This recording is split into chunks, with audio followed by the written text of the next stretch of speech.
Hello, people. I thought I'd go on for another one because it's a bit chilly out here, so I thought I'd jump in and do another video because I'm hearing loads of stuff about, well, not so much that. I want to find out what you guys think about this Paratici character. Now, everyone's like talking such high things of him, including lots of the aggregators and that. But for me, does he do a lot?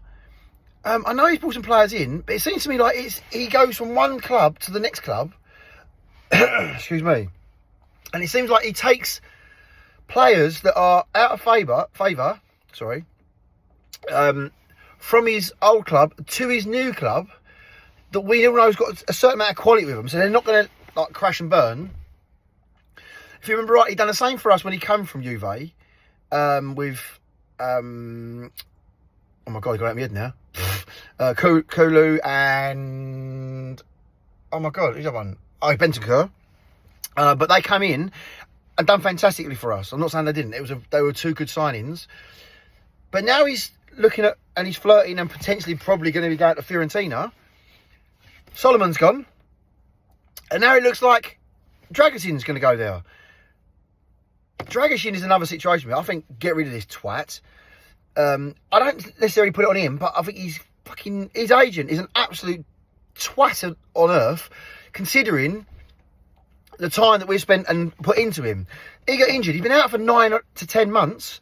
We put loads of rehabilitation work into him. Obviously, looking at the Madison videos, you see like him on there. He's been training very hard to try and get back to full fitness. The minute he's back to full fitness, he expects to go straight into the team. And now he's,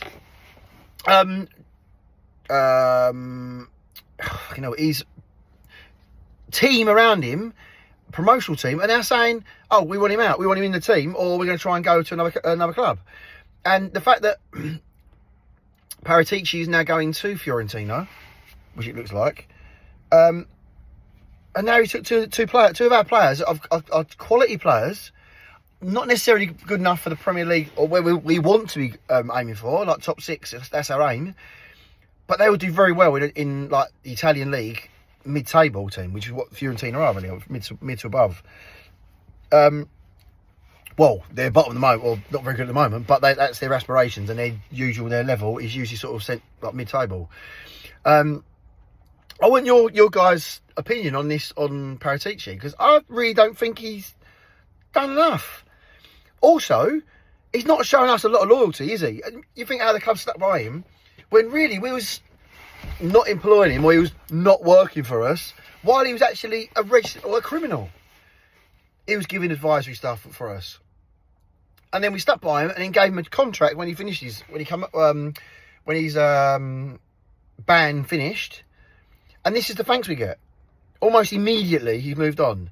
Now don't get me wrong, I know that I was always one of the people on board with that him and Langer was never going to be working well together. You can't have two bosses doing the same job. I know they gave him two different sides of the work. He was working on older players and he was working on younger players coming in. But ultimately, one of them's got to have to say on who's going to sign him. So that was always going to be a bad thing. But I just think it's really poor play, or poor form, should I say, the way Paratici has treated this club. We're hearing stuff through Alistair Gold and other aggregators that Tottenham are even now asking him, begging him can he stay on for another few more days, or extend it for a few more days, for some reason. Obviously, there's some sort of signing in the pipe work, or whatever. But forgive me if I'm wrong, he signed a contract with us. He's under contract with Tottenham, so Tottenham should be saying, "You'll stay here until then," not asking the guy to stay there. And this to me is the whole thing wrong with Tottenham's philosophy on everything. It seems to me like not every other club, most of the top clubs will stick by certain contracts, or there's a certain way of doing things. Tottenham seem to rip the fucking rule book up for how you run a nightclub, as he said, a football club, and do everything the opposite because they think they can do things better, and yet it always goes wrong. But they never learn by their mistakes. Yeah, I mean, I'm feeling frustrated. Namely, the fact that we've not got anyone in yet. And now we're looking at another lot of 19-year-olds to bring in. What is going on? They need to go out and make a statement signing. And if the players asking price is, I don't know, 65 million. Go and put 5 million on top of that straight. Bang. That's how we're going to offer for you. Lost a tooth there. To go in and show we mean business, because we need to do something like that. Because at the moment, Tottenham are not a very attractive proposition. We're languishing down in a shit position in the league. We don't know really what's going on with the manager, let's be fair. Like I said in my last video, I personally would be now having behind the naughty talks with Pochettino, getting a contract terms in now, ready done, for him to start after America. That way, when you go and sign these players that he would like, you can say, right, I know it's not looking great at the moment, but this is what we've got in plan. He's coming in and we're pushing. These are the players we're looking for to try and sell the club and sell the project to these players that are coming in. Because otherwise, at the moment, if they don't do this, we're not a very attractive proposition, are we? Let's be honest. So, anyway, that's my thoughts. Leave some comments below. Tell me what you think.